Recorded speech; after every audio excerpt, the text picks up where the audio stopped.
கர்த்தருடைய பரிசுத்த நாமத்திற்கு மகிமை உண்டாவதாக. பொதுவாக இந்த சங்கீதத்தை பார்த்தீங்கன்னு சொன்னால் முழுக்க முழுக்க கர்த்தரை துதிக்கிறத பற்றியும் துதிக்காமல் இருக்கிறவங்கள பற்றியும் சொல்லப்பட்டிருக்கிறத நம்ம பார்க்கலாம். இதில் குறிப்பாக 3வது வசனத்தை பாருங்களேன். நம்முடைய தேவன் பரலோகத்தில் இருக்கிறார், தமக்கு சித்தமான யாவையும் எல்லாவற்றையும் அவர் செய்கிறார். நம்ம தேவன் எங்கே இருக்கிறாரு? பரலோகத்தில் இருக்கிறார். அது பரலோகத்தில் அவர் இருக்கிறதுனால தான் அந்த இடத்துக்கு பரலோகம்னு பேர், பரன் வாழ்கிற உலகம்னு பேர். அதனால் அவர் பரலோகத்தில் இருக்கிறார். அவர் தமக்கு சித்தமான எல்லாவற்றையும் செய்கிறார். அவர் தாங்க எல்லாத்தையும் செய்கிறார். ஒவ்வொரு நாளும் அவர் சித்தத்தை படி நீங்கள் செய்தீங்கன்னா அவரும் உங்களுக்கு செய்ய வேண்டியதை பாட்டுன்னு தடை இல்லாமல் செய்துக்கிட்டே இருப்பார். அதுக்கப்புறம் பாருங்களேன், 4வது வசனம் கூட என்ன சொல்லுது? யாருடைய தேவனை அறியாத, தேவனை ஏற்றுக்கொள்ளாத, தேவனை அறிந்து கொள்ளாத மக்களுடைய விக்கிரகங்கள் எல்லாம் வெள்ளியும் பொன்னும் மனுஷனுடைய கைவேலையுமாய் இருக்கிறது. இப்போ பார்த்தீங்கன்னா நம்முடைய தேவன் அவர்களுடைய தேவன் ரெண்டு பார்க்குறோம். ஒன்று, நம்முடைய தேவன் பரலோகத்திலே இருக்கிறார். அவர்களுடைய தேவன் விக்கிரகங்கள் தானே, அது பொன்னும் வெள்ளியினால் செய்யப்பட்ட மனுஷன் கையால் செய்த விக்கிரகம் தானே. அதே நம்முடைய தேவன் யாருடைய கைவேலையும் இல்லாத தேவன். அவர் பரலோகத்தில் இருக்கிறார். அவர் தமக்கு என்ன சித்தமோ என்ன விருப்பமோ அதை மட்டும்தான் செய்வார் அப்படின்னு சொல்லப்பட்டு. இங்க அவர்களுடைய தேவன், அதாவது தேவனை அறியாத மற்றவர்களுடைய தேவன் விக்கிரகங்கள், அவர்கள் கைவேலை செய்யத்து. அது எப்படி எதால செய்யப்பட்டது? ஒருவேளை வெள்ளியா இருக்கலாம், ஒருவேளை பொண்ணா கூட இருக்கலாம். அப்புறம் பார்த்தீங்களா இன்னொரு வசனம் கூட பார்த்தீங்களா, கவனிங்க, அவைகளுக்கு வாய் இருக்கும் ஆனால் பேசாது, கண் இருக்கும் ஆனால் பார்க்காது, காது இருக்கும் ஆனால் கேட்காது, மூக்கு கூட இருக்கும் ஆனால் சுவாசம் இருக்காது. அவைகளுக்கு கையும் இருக்குது, யாரையும் தொடாது, கால்கள் இருக்கும் ஆனால் நடக்காது, தொண்டை இருக்குது, அந்த தொண்டையால் சத்தமிட முடியாது. இப்போ நீங்கள் பாருங்கள், உங்களுக்கு தொண்டை இருக்குது, அந்த தொண்டையை என்ன பண்ணுறீங்க? பயன்படுத்தி இந்த வசனத்தை சத்தமாக படிக்கணும்னு யோசிக்கிறீங்க பார்த்தீங்களா? இதுதான் நமக்கும் அவங்களுக்குள்ள வித்தியாசம். நம்ம உயிரோடு இருக்கிறோம், நம்ம உயிருள்ளவங்களாக இருக்கிறோம். நாம் அந்த தொண்டையை பயன்படுத்துகிறோம், கையை பயன்படுத்துகிறோம், கண்ணை பயன்படுத்துகிறோம், காதை பயன்படுத்துகிறோம், உடல் உள்ள அவயவங்களை எல்லாம் பயன்படுத்துகிறோம். ஆனால் விக்கிரகங்கள் அது வெள்ளியாக இருந்தாலும் பொண்ணாக இருந்தாலும் எதையும் பயன்படுத்த முடியாது. காரணம், அதுக்கு சுவாசம் இல்லை. அதுக்கப்புறம் பாருங்க 8வது வசனம், கவனிங்க. இவைகளை யாரெல்லாம் உருவாக்குறாங்களோ பண்றாங்களோ அவைகளை நம்புறவங்களும் பண்றவங்களும் அதே போலவே கல்லா இருக்கிறாங்க, அதே போலவே சிலையா இருக்கிறாங்க, அதே போலவே அசைவில்லாமல் இருக்கிறாங்க, அதே போலவே உணர்வில்லாமல் இருக்கிறாங்க, அதே போலவே எந்த விதமான பலனும் இல்லாமல் இருக்கிறாங்க. இதை நான் சொல்லலை, வேதம் தெளிவாய் சொல்கிறது. அவைகளை பண்ணுகிறவர்களும் அவைகளை நம்புகிறவர்கள் யாவரும் அவைகளை போலவே இருக்கிறார்கள். 9வது வசனம் பாருங்களேன். ஏப்பா இங்க வந்துட்டாரு பாருங்க. இவங்கெல்லாம் முடிச்சு சொல்லிட்டு இப்போ இஸ்ரவேலே, யார் அது? ரட்சிக்கப்பட்ட தேவஜனம். இஸ்ரவேலே கர்த்தரை நம்பு, அவ்வளவுதான், வேற ஒன்றும் கிடையாதுங்க. நீங்க செய்ய வேண்டியதுன்னா அப்படியே நம்புங்க, வேற ஒன்றும். உங்களுக்கு வீட்டில் பிரச்சனையா? கர்த்தரை நம்புங்க. அவர் உங்களுடைய பிரச்சனையை தீர்க்கிறவர்களும் அவரை விடாதீங்க. ஆண்டவரை, ஏன்பா எனக்கு பிரச்சனை வந்துச்சு, அதை சரி பண்ணுங்க அப்படின்னு சொல்லி பாருங்களேன், உங்கள் பிரச்சனை சரியாகிவிடும். அப்போ நீங்கள் என்ன செய்யணும்? இஸ்ரவேல் ரட்சிக்கப்பட்ட தேவ ஜனமே கர்த்தரை நம்பு. அவர்களுக்கு, ரட்சிக்கப்பட்டவர்களுக்கு, தேவனை ஏற்றுக்கொண்டவர்களுக்கு அவர் துணையும் அவர் கேடகம் பாதுகாப்பாய் இருக்கிறார். அவர் துணையா பாதுகாப்பா இருக்கிறார். கவனிச்சு பாருங்க எவ்வளவு அந்த வசனத்துல. அப்போ முதல்ல நீங்க செய்யுங்க. மற்றவங்க பத்தி அவங்கள பாருங்க, அவங்களுடைய விக்கிரகங்கள் கல்லும் மண்ணும் மரம் வெள்ளியும் பொண்ணும் தானே, அதை பத்தி உனக்கு கவலை இல்லை. இங்க சொல்லும்போது 9வது வசனத்தை சொல்லும்போது, இஸ்ரவேலே ரட்சிக்கப்பட்ட என் தேவ ஜனமே கர்த்தரை நம்பு, அவர்களுக்கு நம்புற உங்களுக்கு அவர் துணையும் அவர்களுக்கு அவர் கேடகமாய் இருக்கிறார். 10வது வசனத்துக்கு வந்துடலாமா? இப்ப அடுத்தது முதல்ல இஸ்ரவேல் ரட்சிக்கப்பட்டவங்களுக்கு சொல்லிட்டாரு. ஆரோன் குடும்பத்தாரே, நீ யாரு? ஊழியக்கார குடும்பமே கர்த்தரை நம்புங்கள். பார்த்தீங்களா, அவங்களும் நம்ப மாட்டாங்களாம். சில நேரத்தில் சில பேர் நம்பிக்கையே இல்லாத இருக்கிறாங்க. ஏதோ ஊழியத்துக்கு வந்துட்டுமேனு ஊழியம் செய்துட்டு போவாங்க. நம்பிக்கையோடு செய்கிறாங்களான்னா கிடையாது. நான் சொல்கிறேன், வாழ்ந்தாலும் செத்தாலும் அவர் தான். அப்படியே நம்பணும். அல்லேலூயா. அப்படி நம்புறவங்களுக்கு குறை கிடையாது. நான் பார்த்தவரில் என்னுடைய 40 வருஷ அனுபவத்தில், ஆண்டவரோடு வாழ்ந்த 40 வருஷ அனுபவத்தில் அவரை நம்பினவங்க கெட்டு போனதே கிடையாது. நம்பாதவங்க நிறைய பேர் கெட்டு போயிட்டாங்க. அதனால் நான் உங்களுக்கு சொல்கிறேன், ஆரோன் குடும்பம், ஊழியம் செய்கிறவங்க குடும்பமே கர்த்தரை நம்புங்க, அவரே அவர்களுக்கு துணையும். அதே தான் ரட்சிக்கப்பட்டவங்களுக்கு என்ன சொன்னாரோ அதே தான். நீ ஆரோன் குடும்பம், ஊழியக்கார குடும்பமா, பரவாயில்லப்பா, நீ கர்த்தரை நம்புங்க. என்ன பண்ணணும்? அவர் உங்களுக்கு துணையும் கேடகமாய் பாதுகாப்பாய் இருக்கிறார். அடுத்து வந்துருங்களா 11வது வசனம். அடுத்தது, கர்த்தருக்கு பயப்படுகிறவர்களே கர்த்தரை நம்புங்கள். அல்லேலூயா. அவரே அவர்களுக்கு துணையும் கேடகமாய் இருக்கிறார். இந்த கர்த்தருக்கு பயப்படுறவங்க யாரு? அதாவது ரட்சிக்கப்பட்டன்னு சொல்லி கூட சில பேர் இங்கே வந்தால் ரட்சிக்கப்பட்டிருப்பாங்க, இங்கேருந்து வெளியே போனோடனே ரட்சிக்கப்பட மாட்டாங்க. அதாவது அங்கே போன உடனே அப்படியே அவங்கள போலவே மாறிடுவாங்க, இங்கே வந்த உடனே நம்மளை போல மாறிடுவாங்க. அதாவது இங்கே வந்த உடனே நம்மளை பார்த்த உடனே அதே மாதிரி மாறிடுவாங்க, அதே மாதிரி ஜெபம் பண்ண ஆரம்பிச்சிருவாங்க, அதே நம்மளை மாதிரியே பாட்டு பாட ஆரம்பிச்சிருவாங்க, நம்மளை மாதிரியே இருப்பாங்க. இங்கேருந்து ஊருக்குள்ளே போன உடனே அவங்கள மாதிரியே கெட்ட வார்த்தை பேசுவாங்க, கெட்ட பேச்சு பேசுவாங்க, கெட்ட நடத்துவாங்க. அப்படின்னா என்ன அர்த்தம்? இங்கே வந்தால் இது மாதிரி மாறுறது, அங்கே போனால் அது மாதிரி மாறுறதுக்கு, இடத்துக்கு ஏற்ற மாதிரி மாறுறதுங்க. யாரா இருக்கும்? பச்சோ நீங்க தான் அப்படி மாறுவாங்க, நீங்க மாறக்கூடாது. அந்த கர்த்தருக்கு பயப்படுகிற அந்த பயம் எந்த காலத்திலும், மரணம் நேரிடுகிற சமயத்தில் கூட கர்த்தருக்கு பயப்படுற பயம் உங்களுக்கு இருக்கணும். அல்லேலூயா. அப்படி பயப்படுறவங்களுக்கு என்ன சொல்றார் பாருங்க, அவர்களுக்கு அவர் துணையாய் இருக்கிறார், அவர்களுக்கு அவர் கேடகமாய் இருக்கிறார். கேடகம் என்றால் பாதுகாப்பாக இருக்கிறார். 12வது வசனத்தை வாசிக்கலாமா?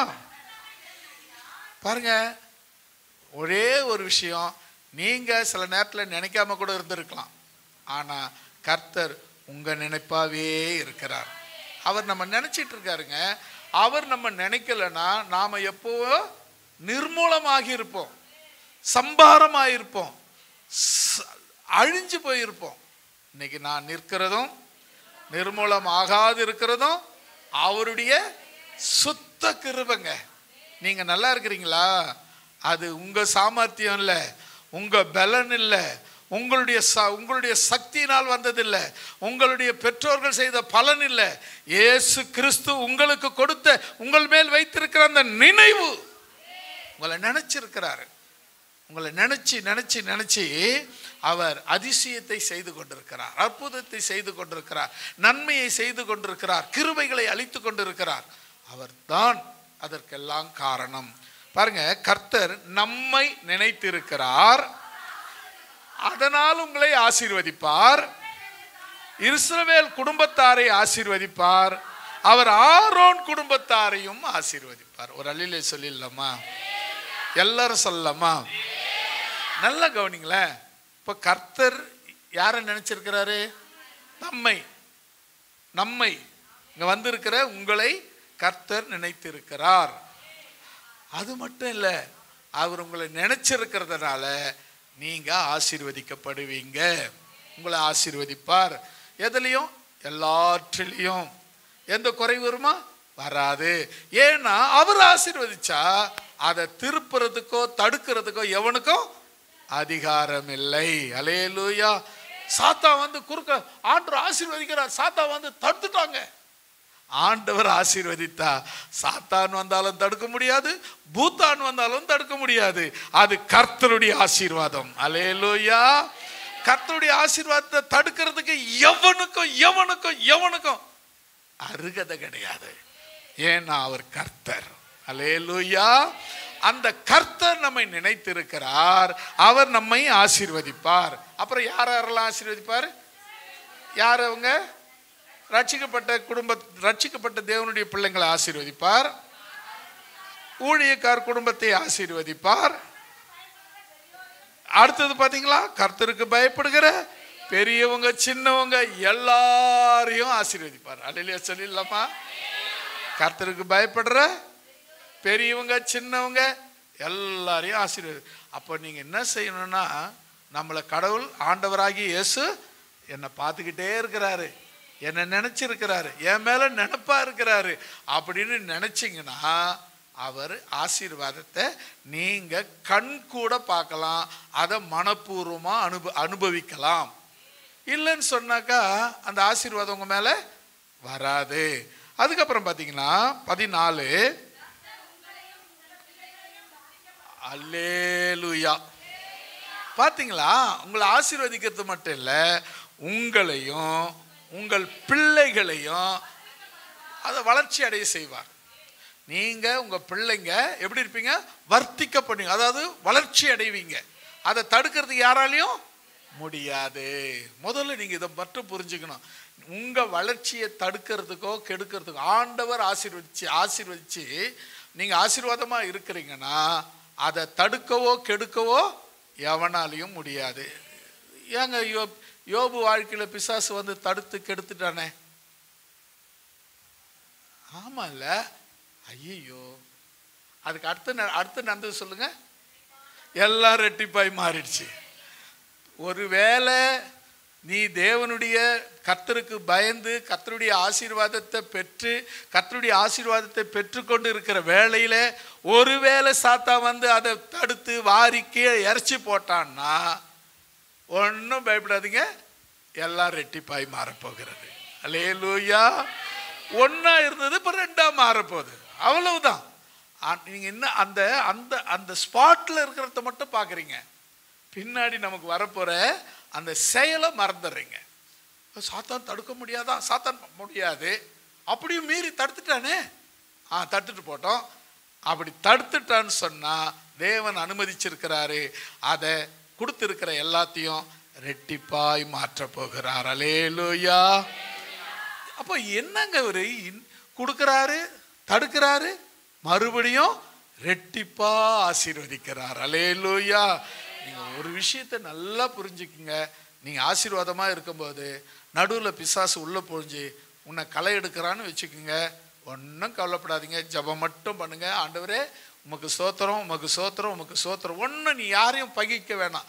ஆண்டவர் பாரு, ஆண்டவரே நான் அவனை நம்பினேன், அவன் என் தலை மேலே கழுதிக்கு போட்டான், இவனை நம்பின மண்ணவாரி போட்டான், யாரையும் பகிக்க வேணாம். நான் சொல்றேன், உமக்கு சோத்திரம்பா, உமக்கு சோத்திரம்னு சொல்லிக்கினே இருங்க.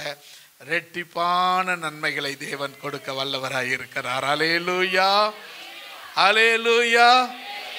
ஏன் அப்படின்னா, ஒரு தேவன் அனுமதிக்காம உன்னை தொடறதுக்கு யாராலையும் முடியாதுங்க. நான் சொல்றேங்க, உங்களை வந்து உங்களை தொடரணும்னா ஆண்டவர் கண்ணுக்குள்ள கையை விடணும். விட முடியுமா? உன்னை தொடுகிறவன் என் கண்ணின் மணியை தொடுகிறான்னு சொல்றாரு. அப்போ உன்னை தொடர ஒருத்தன் ஆண்டவர் கண்ணுக்குள்ள கை விடுறான்னு அர்த்தம். முடியுமா இது? அப்படி மீறி தொட்டுட்டாங்க. ஆண்டவர் அனுமதிச்சிட்டாருங்க. ஆண்டவர் ஐயோ அனுமதிச்சிட்டாரு, ஏன் வருத்தப்படுற? யோபு போல பொறுமையாரு, எல்லாம் ரெட்டிப்பாய் மாறும். அல்லேலூயா, அல்லேலூயா. ஒரு வேளை நீ சிம்பிளா இருக்கிறது பிடிக்காத, உன்னை கொடுத்து அது ஒரு சோதிச்சு ஒரு சோதனைக்கு பின்பு எல்லாவற்றையும் ரெட்டிப்பாக மாற்ற தேவன் வல்லவராயிருக்கிறார். அல்லேலூயா. 15வது வசனம் பாருங்க. வானத்தையும் பூமியும் படைத்த கர்த்தராலே நீங்கள் ஆசீர்வதிங்க. இந்த முன் வசனம் என்ன சொல்றாரு பாருங்க, உங்களையும் உங்கள் பிள்ளைகளையும் வர்த்திக்க பண்ணுவேன், வானத்தையும் பூமி படைத்த கர்த்தரால் நீங்கள் ஆசீர்வதிக்கப்படுவீங்க. 16 பாருங்க, வானங்கள் கர்த்தருடையவைகள், பூமியோ உங்களுக்காக கொடுத்திருக்கிறார். அல்லேலூயா. பூமி உங்களுக்கு தாங்க, உங்களுக்கு தான் கொடுத்திருக்கிறாரு. ஒரு குடிசை கூட இல்லை சாமி, கேளுங்க கொடுப்பாரு. ஏன்னா பூமி உங்களுக்கு தான் கொடுத்திருக்கிறார். பூமி உங்களுக்குரியது, பூமி நமக்குரியது, பூமி நமக்குரியது.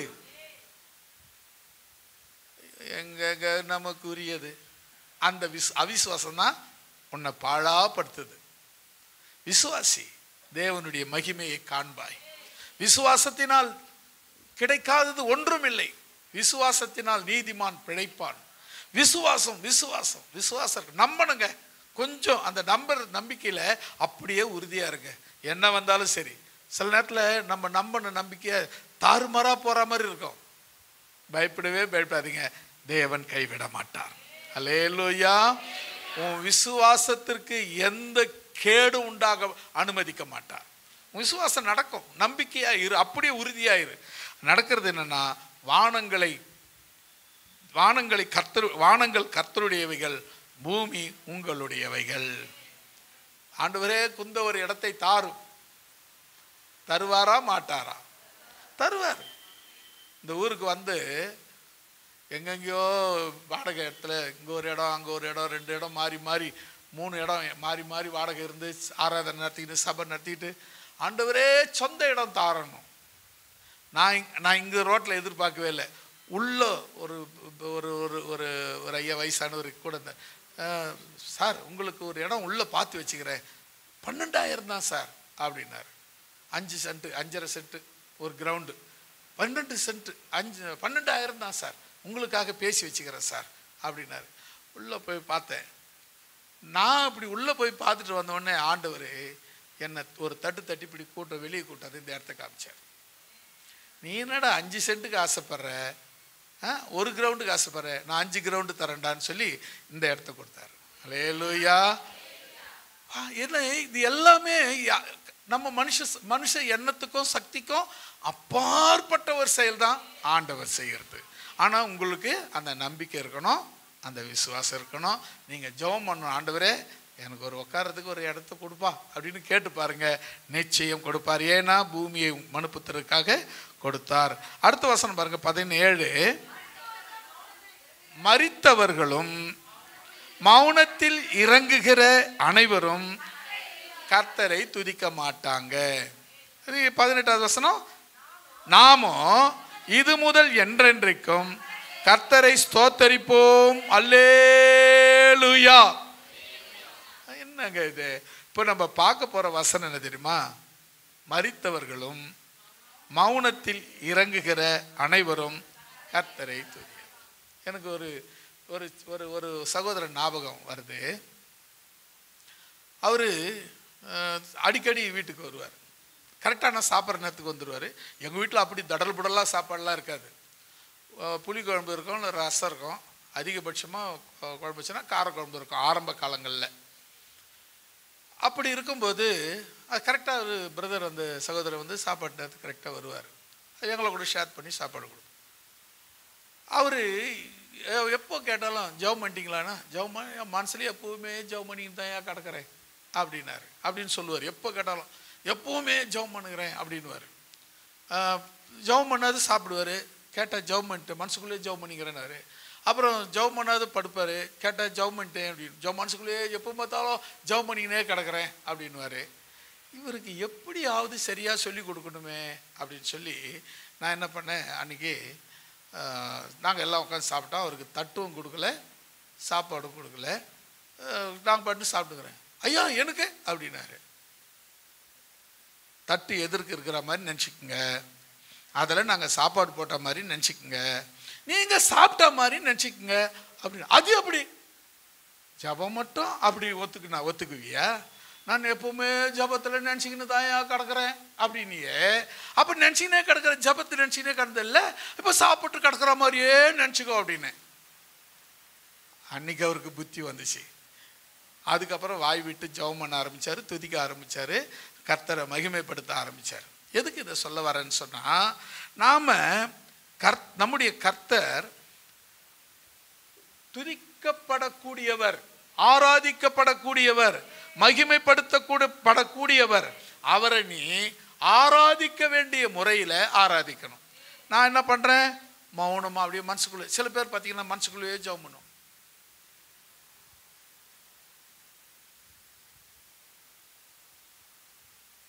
நாங்கள் என்ன பண்ணிக்கிறோங்க, உங்களுக்கு தெரியல, நான் ஜெபம் பண்ணின்னுக்கிறேன்.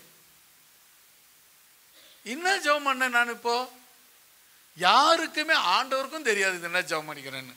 அப்போ நீங்க கவனிங்க, மரித்தவர்கள் எப்படியோ மௌனமாக இருக்கிறவர்களும் அப்படியே. செத்து போனவங்க கர்த்தரை துதிப்பாங்களா? துதிக்க முடியாது, துதிக்க முடியாது, துதிக்க மாட்டாங்கல்ல, துதிக்க முடியாது. அப்போ மௌனமாக இருக்கிறவங்க கட்டாயம் முடியாது.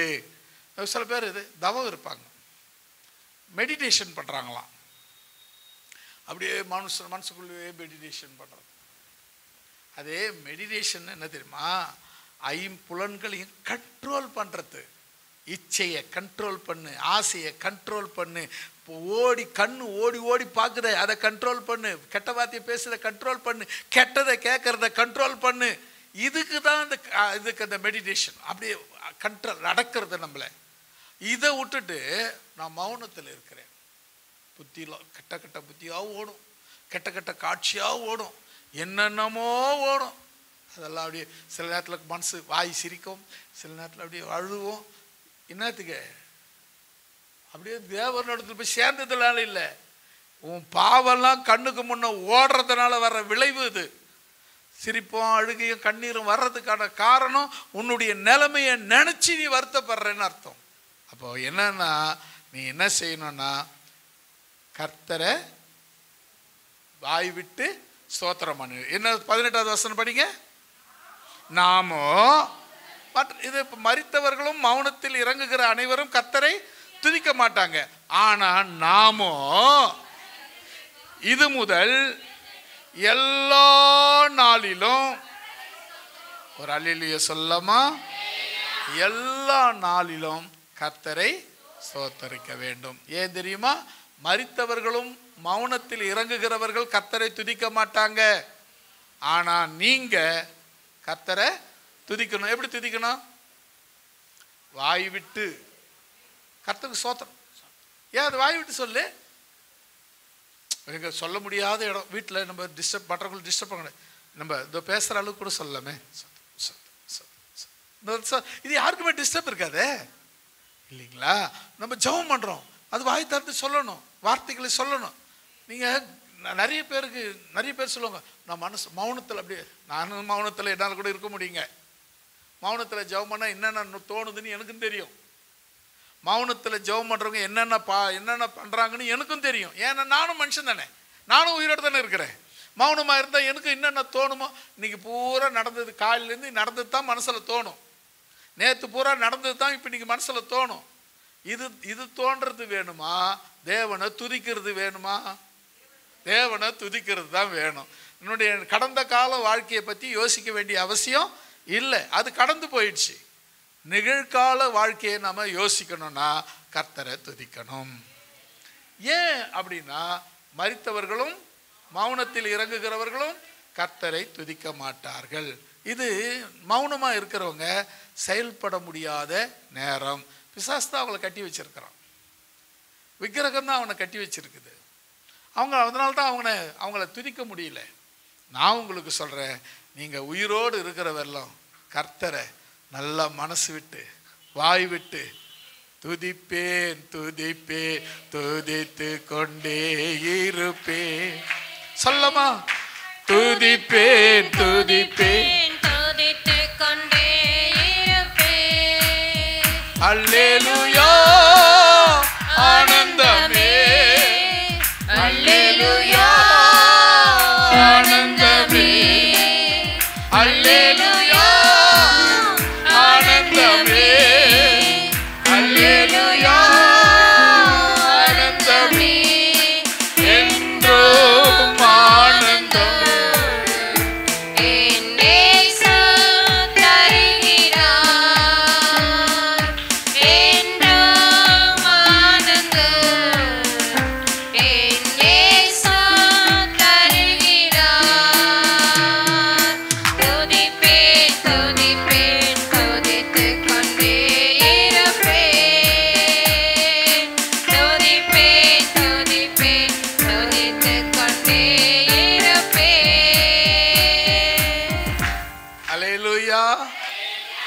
நம்ம செயல்பட முடியாத ஒரு நேரம் எது தெரியுமா?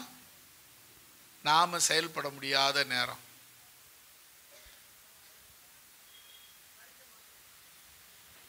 சொல்லுங்க, இன்னும் சொன்னீங்க, கவனிக்கல, என் காதுல விழல. மௌனத்தில் இருக்கிற போதும், செத்துட்ட பிறகு ஓகே, அதே போல நீங்க மௌனமா இருக்கும் போதும் உங்களால ஒன்றும் செய்ய முடியாது. ஏன்னா செத்தவங்களும் மௌனமா இருக்கிறவங்களும் ஆமா ஒரே கேட்டகரியில் தான் இருக்காங்க. அதனால செத்தவங்க எப்படி இருக்கிறாங்களோ அதே போல மௌனமா இருக்கிறவங்களும் இருக்கிறாங்க. சில நேரத்தில் பார்த்தீங்கன்னா, சில நேரத்தில் ரொம்ப மனசு கஷ்டத்தில் இருப்பாங்க. அவங்களுக்கு நான் சொல்றது அதிகமாக சொல்லி கொடுத்தது என்ன தெரியுமா? வாயை திறந்து கம்முன்னு வாயை திறந்து சோத்திரம் மட்டும் சொல்லுவேன். ஆடுன்னு சோத்திரம் சொல்லி சொல்லி சொல்லி முடிக்கிறதுக்குள்ளே பார்த்தீங்கன்னா அந்த கஷ்டம் எல்லாம் மாறிடும். காரணம் என்னன்னா, அந்த கஷ்டத்தையே நினச்சிக்கிட்டே இருக்கிறதுனால என்ன ஆகுனா, அது கஷ்டம் கூடிக்கினே இருக்கிற மாதிரி இருக்கும். அந்த கஷ்டத்துக்கு மேலே நம்ம சோத்திரம் பண்ண ஆரம்பித்த உடனே அதுக்கு மேலே எரியிற அந்த அக்கினி மேலே நம்ம மண்ணள்ளி போடுறோம் அணைஞ்சு போயிடும். அது வேலை கிரியை செய்யாது. அதனால தான் நான் இந்த காரியத்தில் நம்ம எந்த ஒரு விஷயத்தையும் மௌனமாக இருக்க வேணாம். நீங்கள் மௌனமாக இருந்தீங்கன்னா செத்து போனவங்களுக்கு சமமாயிடுவீங்க. உங்களால் ஒரு காரியமும் செயல்பட முடியாது. நாம் செயல்பட முடியாத நேரம் எது? மௌனமாக இருக்கும்போது. இன்னொரு வசனத்தை கூட வாசிக்கலாம். ஏசாயா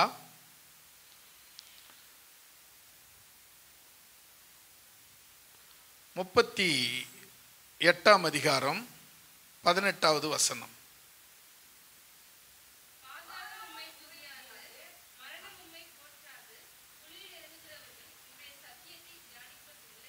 அல்லேலூயா சொல்லலாமா? பாதாளம் துதியாது, மரணம் போற்றாது, குழியில் இறங்குகிறவர்கள் சத்தியத்தை. ரெண்டாவது நம்மால் செயல்பட முடியாத நேரம் எதுன்னு சொன்னால், பாதாளம் எப்பவுமே என்ன பண்ணாது? கர்த்தரை துதியாது. பாதாளம்னா நரகம் துதிக்குமா? அங்கே எப்பவுமே நரகத்தை இங்கே பார்த்தவங்க யாருன்னா இருக்கீங்களா? யாருமே இல்லையா? அப்போ நீங்கள் இன்னும் வெளிப்படுத்தின விசேஷத்தை படிக்கலைன்னு தான் சொல்லுவேன் நான். வெளிப்படுத்துகிற விசேஷத்தை படிச்சிங்கன்னா நரகத்தை பார்க்கலாம். ஏன்னா நரகத்தை பற்றி அவ்வளவு தெளிவாக அதில் எழுதப்பட்டிருக்கிறது. வெளிப்படுத்தின விசேஷம் அது நரகம், அந்த மக்கள் என்ன ஆவாங்க, எப்படி இருப்பாங்க, எப்படி போவாங்க, என்ன நடக்கும் அப்படிங்கிற தீர்க்க தரிசனமாக எழுதப்பட்டிருக்கிற புஸ்தகம் தான் இந்த வெளிப்படுத்தின விசேஷம்.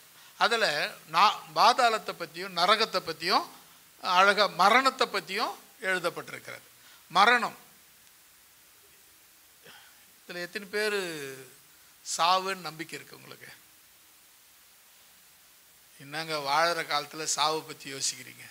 சாவுன்னா சாவு வந்துடாது, அதனால் அதை பற்றி யோசிக்க பயப்படாதீங்க. மரணம் என்பது நம்மளுடைய கடைசி காலம். இப்போ மரணத்துக்கும் ரட்சிக்கப்பட்டவங்களுக்கும் சம்பந்தம் இருக்கா?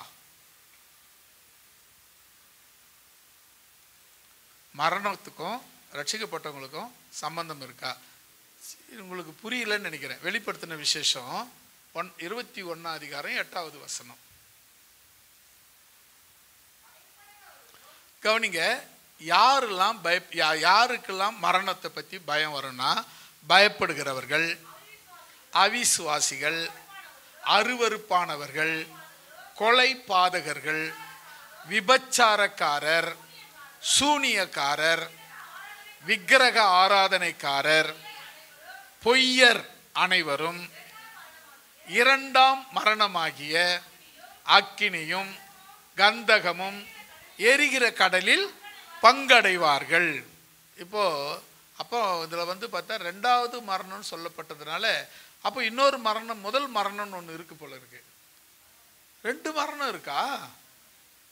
என்னங்க இது? 2 பிறப்பு இருக்கிற மாதிரி 2 மரணம் இருக்கு. 2 பிறப்பு இருக்கா? எப்படி?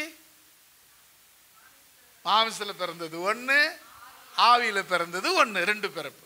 அப்போ மரணம் 2 எப்படி? மரணம். ஓ, அங்க வந்துட்டீங்களா? என்ன விஷயம்னா, நாம ஆண்டவர் ஒரு இப்பொழுது வந்தாருன்னா ஆண்டவருக்காக காத்திருக்கிறவங்க மறுரூபம் ஆயிடுவாங்க. ஏற்கனவே மரிச்சவங்க முதலாவது உயிர்த்து எழுந்துருவாங்க. இப்போ இவங்களுக்கு எல்லாருக்கும் நியாய தீர்ப்பு கிடைக்குது பாருங்க. அதுவும் பேரு ரெண்டாவது மரணம். இப்போ நடக்கிறது முதல் மரணம், அப்ப நடக்கிறது இரண்டாவது மரணம். 22:10 நினைக்கிறேன் வெளிப்படுத்தின விசேஷம். 22:10 பாருங்க.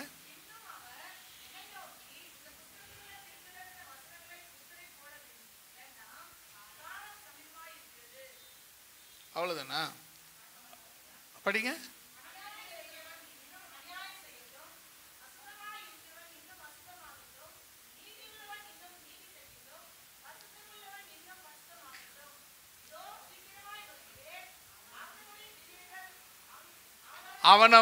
அவனவனுடைய கிரியைகளுக்கு ஏற்ற பலன்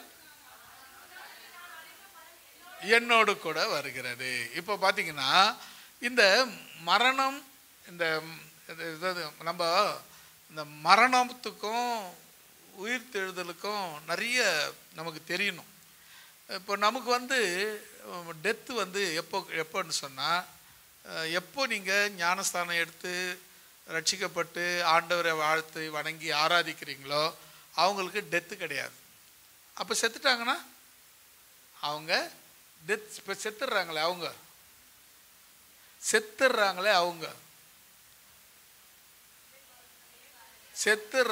அவங்க இப்போ என்ன வசனம்னா, உங்களுக்கு மரணம் கிடையாதுன்னு நான் சொன்னேன்.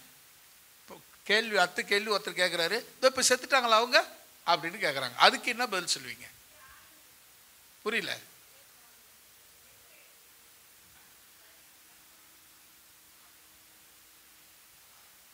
ஆண்டவர் வரும்போது திரும்ப அவங்க உயிரோடு எழுந்திரிச்சிருவாங்க. அப்போ அவங்க ரெஸ்ட்ல இருக்கிறாங்க, அவங்க உயிரோடு திரும்ப எழுந்திரிச்சிருவாங்க. அப்போ மரணம் என்னாச்சு? மரணம் தோத்து போச்சு இல்லை. அப்போ அவங்களுக்கு மரணம் இருக்கானா? இல்லை. ஏன்? அவங்களுக்கு வாக்குத்தத்தம் கொடுக்கப்பட்டிருக்கிறது.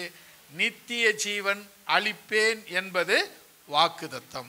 சரி, இப்போ முடிவு தான் என்ன அப்படின்னா, நீங்கள் நல்லா கவனித்து பார்த்தீங்கன்னா உங்களுக்கு நல்ல தெளிவாக சொல்லப்பட்டிருக்கிறது. 1 தெசலோனிக்கேயர் 4ஆம் அதிகாரம் 16வது 17வது வசனத்தில் வாசிங்க.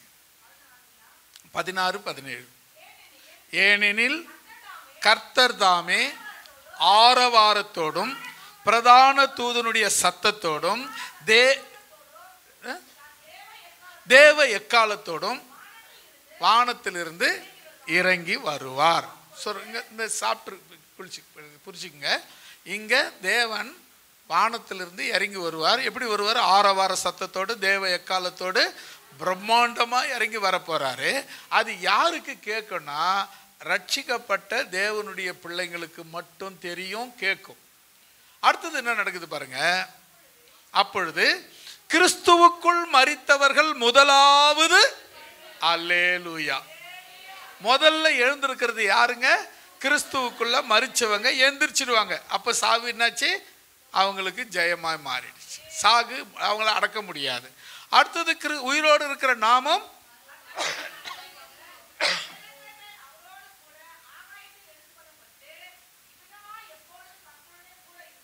பாருங்க. இப்ப கவனிச்சுங்க. மரித்தவங்க உயிர் தெழுந்துட்டாங்க. உயிரோடு இருக்கிற நாம மறுரூபமாகி அவர் கூட போயிட்டோம். இப்போ போய் நம்ம அவர் கூட எப்பவுமே நிரந்தரமா இருக்க போறோம். இதுக்கப்புறம் அந்தி கிறிஸ்து ஆட்சி வரும். அந்தி கிறிஸ்து ஆட்சி 7 வருஷம் நடக்கும். முதல் 3 வருஷம் சமாதானம். மீதி 3 வருஷம் கொடுமை நடக்கும். அது நடந்து முடிஞ்ச பிறகு தேவன் மறுபடியும் வருவார் பகிரங்கமாக. இப்போ இதுக்கு முன்ன வந்தது நமக்குள்ள இட்டுன்னு போனார். அப்போ அது ரகசிய வருகை. அதுக்கப்புறம் வரப்போறது பகிரங்க வருகை. இந்த ரகசிய வருகைக்கும் பகிரங்க வருகைக்கும் நிறைய வித்தியாசம் இருக்கு. ரகசிய வருகை யாருக்கு மட்டும் தெரியும்னா, ரட்சிக்கப்பட்ட மக்களுக்கு மட்டும் தெரியும். பகிரங்க வருகை எல்லாருக்கும் தெரியும். ரட்சிக்கப்பட்டவங்க ரட்சிக்கப்படாதவங்க எல்லாருக்கும் தெரியும். அப்போது யுத்தம் வந்து பிசாசுக்கும் தேவனுக்கும் யுத்தம் நடக்கும். வெளிப்படுத்தின விசேஷம் இதில் 19வது அதிகாரத்துலேருந்து அதை படிச்சிங்கன்னா அது சம்பவம் வரும். இது வந்து யுத்தம் நடக்கும். அர்மகேதோன் என்னும் பள்ளத்தாக்கில் 16ஆம் அதிகாரத்துலேருந்து ஆரம்பிக்குது. அர்மகேதோன் என்னும் ஒரு இடத்துல பள்ளத்தாக்கு உண்டாகும். அதாவது இஸ்ரவேலில் இருக்கிற சீனாய் மலை கிழக்கு மேற்காக பிளந்து வடக்கு தெற்காக விழுந்து அங்கே ஒரு பெரிய பள்ளத்தாக்கு உண்டாகும். அந்த பள்ளத்தாக்கிலே யுத்தம் நடைபெறும். அந்த பள்ளத்தாக்கு பேரு அர்மகேதோன் பள்ளத்தாக்கு. அந்த பள்ளத்தாக்கிலே யுத்தம் நடக்கும். அந்த யுத்தத்திலே பிசாசை நம்பினவங்க பிசாசு அழிக்கப்படும். பிசாசு 1000 ஆண்டு சிறை வைக்கப்படுவான். பிசாசு 1000 ஆண்டு சிறை வைக்கப்படுவான். அந்த 1000 ஆண்டு ரட்சிக்கப்பட்ட மக்கள் இந்த பூமியை அரசாள்வார்கள். அல்லேலூயா.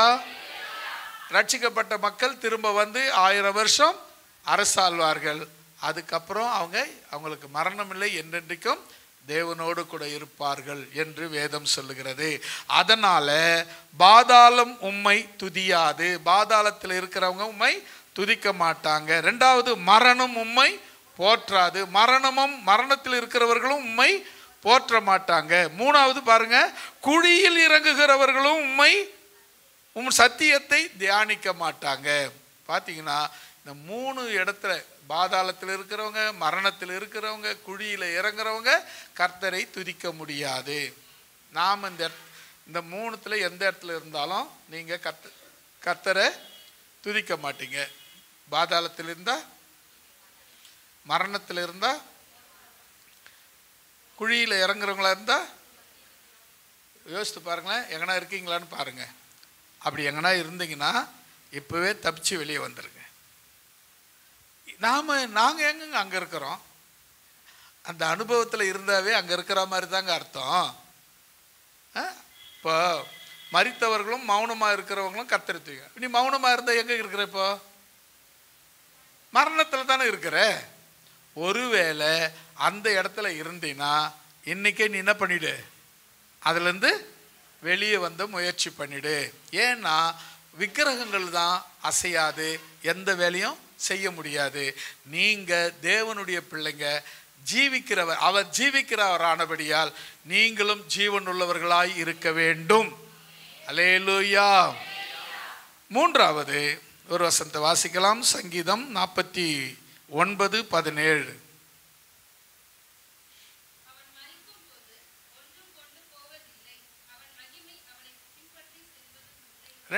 மூன்றாவது, மரிக்கும்போது நாம் ஒன்றும் கொண்டு போவதில்லை. நீங்கள் உங்களுக்கு படிச்சிருப்பீங்க, மகா அலெக்சாண்டர் கிரேக்க நாட்டு மன்னன், கிரேக்க நாட்டு மன்னன் இந்தியாவில் படையெடுத்து பெரும் பகுதியை பிடிச்சிட்டான். வீரன், பயங்கர வீரன், நல்ல பலசாலி, நல்ல ராஜானா அவன்தான். அவ்வளவு பெரிய பலசாலி, பல நாடுகளை சண்டை போட்டு ஜெயிச்சவன். பலசாலினா அவன்தான். அப்படிப்பட்ட மகா அலெக்சாண்டர் அவருக்கு 4 தளபதிகள் இருந்தாங்க. தளபதினா தெரியல, ஒவ்வொரு இராணுவத்துக்கும் ஒரு தளபதி இருப்பாங்க. அவங்க தான் மெயின் இவருக்கு. அந்த 4 தளபதியும் இவருக்கு மெயின். இவர் அதுக்கு இவங்களுக்கு தலையாக இருந்தார். அவருக்கு கீழே 4 தளபதி, அவருக்கு கீழே 4 பட்டாளம் இருந்துச்சு. அவ்வளோ பெரிய போர் நடத்தி, எங்கேயும் போர் நடத்தி அவர் போகிற இடம் தோல்வியே அடைஞ்சதில்லை. அவ்வளவு பெரிய சாமர்த்தியக்காரன். அப்போ ஒரு நாள் அவருக்கு ஜுரம் வந்தது, வியாதிப்பட்டார். ரொம்ப வியாதிப்பட்டு மரண அவஸ்தைப்படுறார். உடனே 4 தளபதிகளை கூப்பிட்டு, நான் பிழைக்க மாட்டேன், செத்துருவேன், நீங்கள் என்ன பண்ணுங்க, என்னை ஒரு பெட்டியில் வச்சு 2 கையையும் வெளியே வச்சு என்ன ஊர்வலமாக வழி நெடுக்க நான் சம்பாதிச்ச வெற்றி பெற்ற பொன்னையும் வெள்ளியும் பாதையில் போட்டு அது மேலே பெட்டியில் என்னை தூக்கி சுமந்துக்கிட்டு நீங்கள் போகணும் நம்ம நாட்டுக்கு எடுத்துகிட்டு போங்க, கல்லறைக்கு எடுத்துகிட்டு போங்க அப்படின்னு சொன்னார். என்ன அப்படின்னு சொன்னால் என்னன்னு கேட்குறாங்க. 4 தளபதியும் அவரை கேட்குறாங்க, ஏன் ராஜா இப்படி சொல்கிறீங்க, இப்படி ஏன் சொல்கிறீங்க அப்படின்னு சொன்னோடனே, நீங்கள் சம்பாரித்த வெற்றி பெற்ற பொன்னையும் வெள்ளியும் தங்கத்தையும் வைரத்தையும் வைடூரத்தையும் ரோட்டில் கொட்டிட்டு அது மேலே நடந்து போக சொல்கிறீங்களே அப்படின்னு சொன்னாங்க. 2வது, கையெல்லாம் உள்ளே வச்சு தானே பெட்டியில் அடக்கம் பண்ண முடியும், 2 கை வெளியே வச்சுட்டு அடக்கம் பண்ண சொல்கிறீங்களே அப்படின்னு கேட்டோடனே, இல்லை இல்லையா 2 கையும் வெளியே இருக்கட்டும், அதுக்கு தகுந்த மாதிரி பெட்டி செய்யுங்க அப்படின்னு சொல்லி பெட்டி செய்து, இப்போது அவர் சம்பாரித்த தங்கம் வெள்ளி பொண்ணு வைடூரியம் கோமேதகம் எல்லாத்தையும் வழியில் கொட்டிட்டு அது மேலே இவரை தூக்கின்னு நடந்து போகிறாங்க. ஏண்டான்னு கேட்டால், அவர் சம்பாரித்த ஒன்றும் அவரை காப்பாற்றலை. அவர் சம்பாரித்த ஒன்றும் நான் கையில் எடுத்துட்டு போல, வெறும் கையா போறேன் அப்படின்னு சொல்லிட்டு போறார். அருமையான தேவனுடைய பிள்ளைகளே, ஒரு விஷயத்தை நீங்கள் இதிலிருந்து புரிந்து கொள்ள வேண்டும். ஒரு மனுஷன் மரிக்கும் பொழுது இங்கிருந்து ஒன்றையும் கொண்டு போக முடியாது. ஆனால் ஒன்று கொண்டு போக முடியும், நீ தேவனோடு இருக்கிற கிருபையை கொண்டு போக முடியும், நீ செய்கிற தானா தர்மங்களை கொண்டு போக முடியும், நீ செய்த புண்ணியங்களை கொண்டு போக முடியும். ஆனால் நீ சேர்த்த சொத்துக்களையோ பணத்தையோ எதையும் கொண்டு போக முடியாது. அப்போ இந்த மகா அலெக்சாண்டரே என்ன சொன்னால், அது நடந்த வெள்ளியும் பொண்ணையும் ஏங்க ரோட்டில் போட்டு சொன்னீங்க அப்படின்னா, இது எல்லாம் என்னை எதுவும் காப்பாற்றலை, இது மண்ணு தான், இதில் ஒன்றும் இல்லை அப்படின்னு சொல்லி அதை மிதித்து நடந்து போகும்படி சொன்னான். ஒன்றும் கிடையாது, என்னை எதுவும் காப்பாற்ற முடியல, என்னை காப்பாற்ற வெள்ளியோ பொண்ணோ தங்கமோ வைடூரமோ வரல, என்னை காப்பாற்ற முடியல, இவ்வளோ வெற்றி பெற்று சம்பாரிச்சு என்ன பிரயோஜனம் அப்படின்னு சொன்னான். அருமையான தேவனுடைய பிள்ளைகளை, நாம் மரணத்தின் போது ஒன்றும் செய்ய முடியாது, ஒன்றும் கொண்டு போக முடியாது. அப்படியே மீறி நீ காதில் மூக்கில் எதுனா போட்டுக்கின்னு போனா கூட அங்கே போய் அர்த்தம் எடுத்துருவாங்க. அப்படி லட்டுக்குன்னு பிடிக்கிறாங்க, பாவம் வலிக்கும் அப்படிலாம் யோசிக்கலை. அங்கே செத்துட்டு பேர் உனக்கு உன் பேர் பணம்தான். அங்கே என்ன பண்ணுறாங்கன்னா, வரலன்னு வச்சுக்கலாம், மூக்குத்தி கட்டுறாங்க, கம்பலை கட்டுறாங்க, வரலன்னா அப்படி பிடிச்சி பிடுக்குறான், பிடிக்கின்னு வந்துடுது, இல்லை அறுத்து எடுத்துடுறான். நான் பார்த்துருக்கேன், அதனால தான் சொல்கிறேன். அப்போ யோசித்து பாருங்களேன். அப்போ நீங்கள் என்ன பண்ண முடியாது, மரணத்தின் போது ஒன்றையும் எடுத்துக்கொண்டு போக முடியாது. அல்லேலூயா. அப்போ என்ன செய்யலாம் அப்படின்னா, நாம் உயிரோடு இருக்கும்போதே கர்த்தரோடு கூட வாழ்ந்து விட வேண்டும். அல்லேலூயா. வாழ்வதும் சாவதும் இயேசுக்காகவே. அல்லேலூயா. நம்ம இயேசுக்காக வாழணும், செத்தாலும் இயேசுக்காக சாக வேண்டும். அடுத்தது கடைசியாக இன்னொரு வசனத்தை கூட நாம் வாசிக்கலாம். லூக்கா எழுதின சுவிசேஷம் 16ஆம் அதிகாரம் 23 வாசிக்கலாம். 23.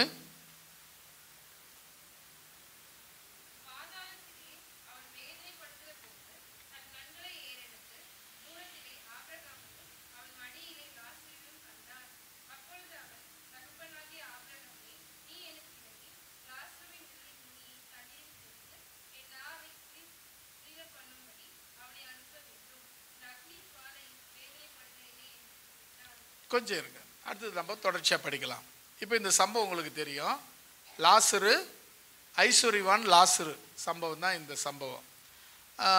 ஐஸ்வர்யவான் எல்லா ஐஸ்வர்யத்திலும் சம்போகமாக வாழ்ந்திருக்கிறார். லாசரு அவர் வீட்டு வாசலில் குப்பை தொட்டியில் ஏதாவது போட்டால் அதை சாப்பிட்ற இடத்துல இருக்கிறார். அவருக்கு பருக்கள், சொறி நோய், சொரிஞ்சு புண்ணாக போச்சு. அந்த புண்ணோடு அந்த குப்பை தொட்டி என்ன படுத்து உக்காந்துங்கிறாரு. அவங்க சாப்பிட்டு மிச்சம் மீதி எதுனா போட்டால் அதை எடுத்து சாப்பிட்டுக்கிட்டு அப்படியே ஜீவனம் பண்ணிகிட்ருக்காரு. நாய் இங்கே வருது, அவரை நக்குது.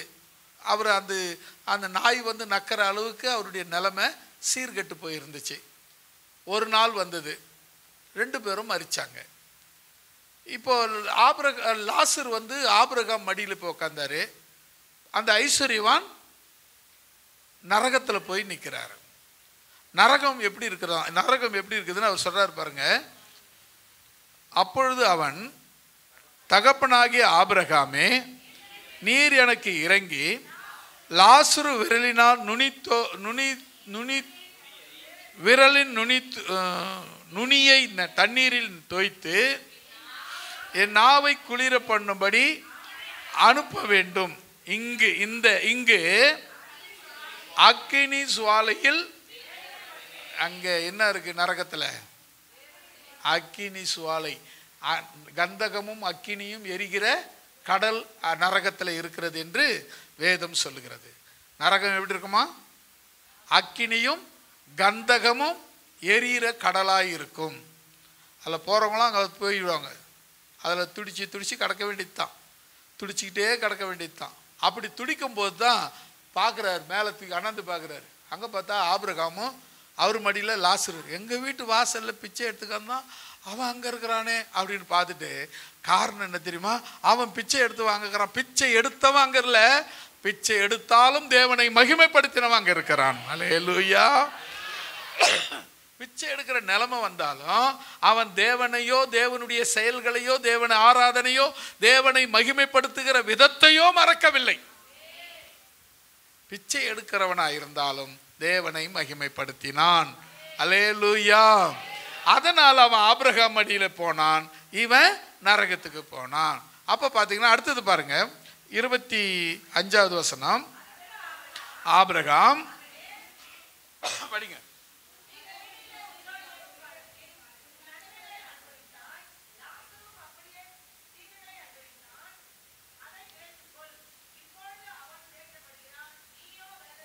ஒரு அழியில சொல்லிடலாமா? இங்க பூமியில நாம என்ன நிலைமையில் இருக்கிறோன்றது முக்கியம் இல்லை. அதான் ஒரு பக்தம் பண்ணார்ல, எந்த நிலையில் நான் இருந்தாலும் என்னை வெறுக்காதவர் என் இயேசு ஒருவரே, என் தேவன் ஒருவரே, என் இயேசு ஒருவரே,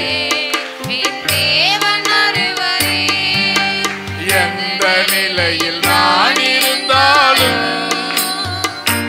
என்னை வெறுக்காதவர் என் இயேசு ஒருவரே, என் தேவன் ஒருவரே, என் இயேசு ஒருவரே, என் தேவன் ஒருவரே. நோயாளியாய் நான் இருந்தால் பலர் வெறுப்பார்கள், நோயாளியாய் நான் இருந்தால் என் நோய்களையே சொல்லி சொல்லி சொல்லி நோக வைப்பார்கள், என் நோய்களையே சொல்லி சொல்லி நோக வைப்பார்கள். எந்த நிலையில் நான் இருந்தாலும் என்னை வெறுக்காதவர் என் இயேசு ஒருவரே, என் தேவன் ஒருவரே. எந்த நிலையில்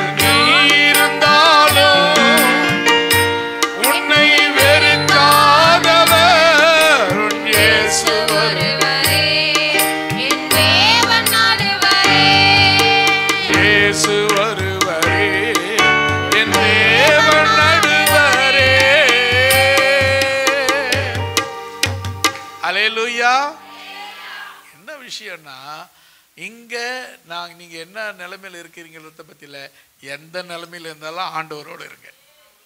அல்லேலூயா. ரொம்ப கடன் பிரச்சனைங்க, ஆண்டவரோடு இருங்க.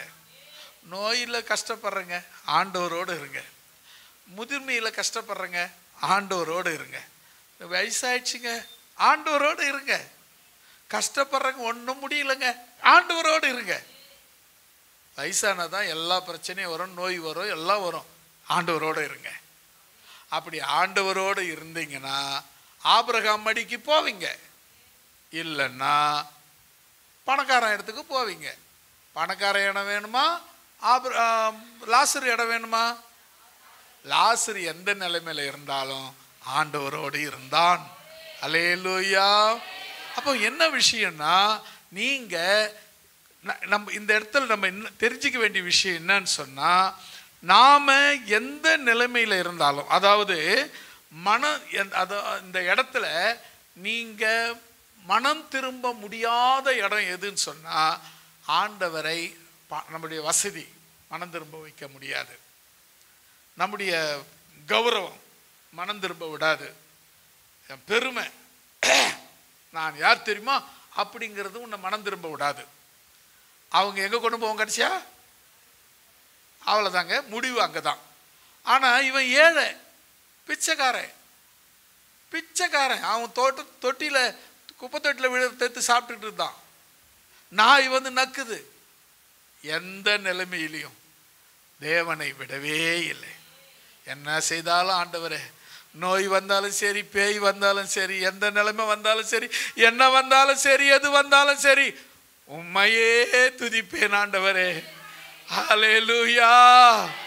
இயேசுவையே துதி செய் நீ மனமே, இயேசுவையே துதி செய், இயேசுவையே துதி செய் நீ மனமே, இயேசுவையே துதி செய், இயேசுவையே துதி செய் நீ மனமே, இயேசுவையே துதி செய், இயேசுவையே துதி செய் நீ மனமே, இயேசுவையே துதி செய்,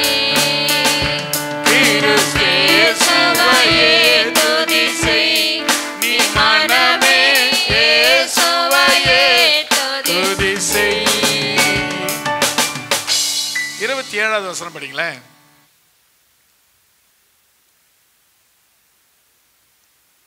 அப்படியானால் தகப்பனே, எனக்கு 5 சகோதரர்கள் உண்டு, அவர்களும் வேதனையுள்ள இந்த இடத்திற்கு வராதபடி அவன் போய் அவர்களுக்கு சாட்சியாக அறிவிக்கும் பொருட்டு நீர் அவனை என் தகப்பன் வீட்டுக்கு அனுப்பும்படி உம்மை வேண்டிக் கொள்கிறேன் என்றான். ஆபிரகாம் அவனை நோக்கி, அவர்களுக்கு மோசேயும் தீர்க்கதரிசிகளும் உண்டு, அவர்களுக்கு அவர்கள் செவி கொடுக்கட்டும் என்றான். அதற்கு அவன், அப்படியல்ல தகப்பனாகிய ஆபிரகாமே, மரித்தோரிலிருந்து ஒருவன் அவர்களிடத்திற்கு போனால் மனம் திரும்புவார்கள் என்றான். அதற்கு அவன், அவர்கள் மோசேக்கும் தீர்க்கதரிசிகளுக்கும் செவி கொடாவிட்டால் மரித்தோரிலிருந்து ஒருவன் எழுந்து போனாலும் நம்ப மாட்டார்கள் என்றான். அல்லேலூயா. என்ன விஷயம்னா, சில நேரத்தில் சிறுமை, கஷ்டம், வியாதி, பலவீனம், பிரச்சனை, முதுமை அதெல்லாம் வரும்போது போங்க, கடவுளாவது ஜபமாவது கிபமாவது அப்படின்னு சொல்லி போயிடுவோம். அருமையான தேவனுடைய பிள்ளைகளே, இந்த நேரத்தில் தான் இயேசு உங்களுக்கு தேவை. அல்லேலூயா. வியாதி நேரத்தில் தான் இயேசு தேவை, முதுமை நேரத்தில் தான் இயேசு தேவை. நம்ம வாலிபத்தில் இயேசு இல்லாத கூட வாழ்ந்துடலாம். ஆனால் இந்த நேரத்தில் ஒரே துணை இயேசு மட்டும்தான். கணவன் இல்லாத போயிடலாம், மனைவி இல்லாத போயிடலாம், ஒரே துணை இயேசு மட்டும்தான். இயேசு கூட வருவார், துணையாக இருப்பார், பாதுகாப்பார். மறக்கவே மறக்காதீங்க. இந்த நிலைமையில எப்பவுமே ஏசப்பா ஸ்தோத்திரம்னு சொல்லிக்கிட்டே இருங்க. உங்க துணையா கூட இருந்துகிட்டே இருப்பாரு. உங்களுக்கு ஒரு விக்கணமும் நேச மோசம் வராது. வயசாயிடுச்சுங்க, நாங்கள் என்னங்க ஜெபம் பண்ண போகிறோம், நாங்கள் என்னங்க பண்ண போகிறோம், எனக்கு பாட்டு தெரியாது, ஒன்றும் பைபிளும் படிக்க தெரியாது. ஏங்க வாய் இருக்குது, ஸ்தோத்திரம் பண்ண தெரியும்ல, அது போதும் ஆண்டவரும் கூட இருக்கிறதுக்கு. அல்லேலூயா. ரொம்ப இந்த நிறைய நேரத்தில் ரொம்ப வயசு முதிர்ப்பில் தான் நிறைய பேர் ஆண்டவர் விட்டு விலகி போயிடுறாங்க. என்னங்க இதுக்கப்புறம் நாங்கள் என்னங்க ஆண்டவர், ஐயோ ஐயா அம்மா, இதுக்கப்புறம் தான் உனக்கு இயேசு தேவை. நீ வாலிபத்தில் ஓடும்போது உனக்கு எல்லாம் கூட இருந்தாங்க, எல்லாம் பக்கத்தில் இருந்தாங்க, உனக்கு பாதுகாப்பாக இருந்தாங்க, அப்படி இப்படி இருந்தாங்க. ஆனால் உன் தலைமை தவறும்போது எல்லாரும் ஒரு வேளை உன்னை மறக்கலாம், கைவிடலாம். இயேசு கைவிட மாட்டார். அல்லேலூயா. இயேசு உன்னை விட்டு விலக மாட்டார். இயேசு கைவிடவே மாட்டார். அவர் உன் துணையாயிருப்பார். அல்லேலூயா. கடைசியா நாம மரித்தவர்களாலே மௌனமாக இருக்கிறவர்களாலே சுவிசேஷம் சொல்ல முடியாது. அல்லேலூயா. இங்கே என்ன பண்ண முடியாது அப்படின்னு சொன்னால், இவங்க இயேசுவை ஏற்றுக்கொள்ள முடியாது. இந்த நேரத்தில் செத்து போன மரித்தவங்க மௌனத்தில் இருக்கிறவங்க இயேசுவை ஏற்றுக்கொள்ள முடியாது. கடைசியாக அவங்களால எந்த சுவிசேஷமோ சத்தியமோ சொல்ல முடியாது. அதுக்கான வசனம் தான் நம்ம இப்போ படித்த வசனம் தான். இதுக்கான வசனங்கள் சொல்லுது. நிறைய பேர் என்ன சொல்லுவாங்கன்னா, ஒருத்தர் உயிரோடு எழுந்து போய் சொன்னால் நம்புவாங்க. அங்கே இருக்கிற ஊழியக்காரன் பேச்சை கேட்கலன்னா அவனுக்கு யார் போய் சொன்னாலும் கேட்க மாட்டான். ஜெபம் பண்ணலாமா?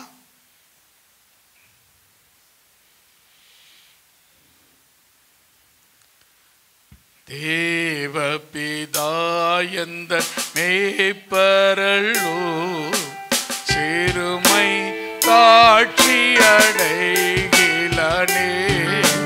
தேவபிதா எந்த மேய்ப்பரல்லோ சிறுமை காட்சி அடைகிலனே.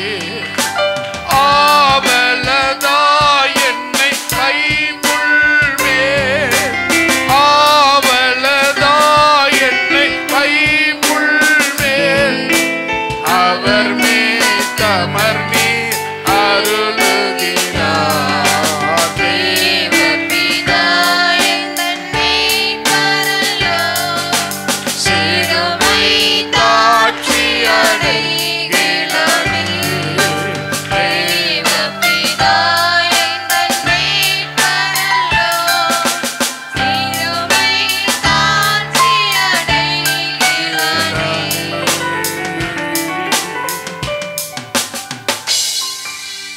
கர்த்தரால் ஏவப்பட்ட ஒருவர். நாம் விக்கிரகங்கள் அல்ல. விக்கிரகங்கள் கை இருக்கும், கால் இருக்கும், தொண்டை இருக்கும், கண்ணு இருக்கும், மூக்கு இருக்கும், ஒன்றும் செய்யாது.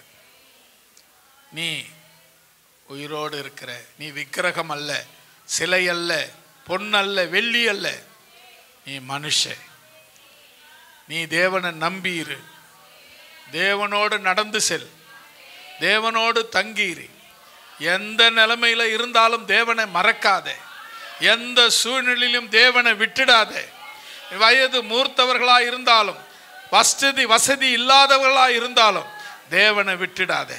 தேவனை இறுக்கமா பிடிச்சுக்கோ, இன்னும் கெட்டியா தேவனை பிடிச்சுக்கோ. தேவன் உனக்கு துணையாய், உனக்கு கேடகமாய், உனக்கு பக்கபலமாய் இருந்து உன்னை ஆசீர்வதிக்க அவர் வல்லமையுள்ளவராய் இருக்கிறார். தொடர்ந்து ஆசீர்வதிப்பாராக.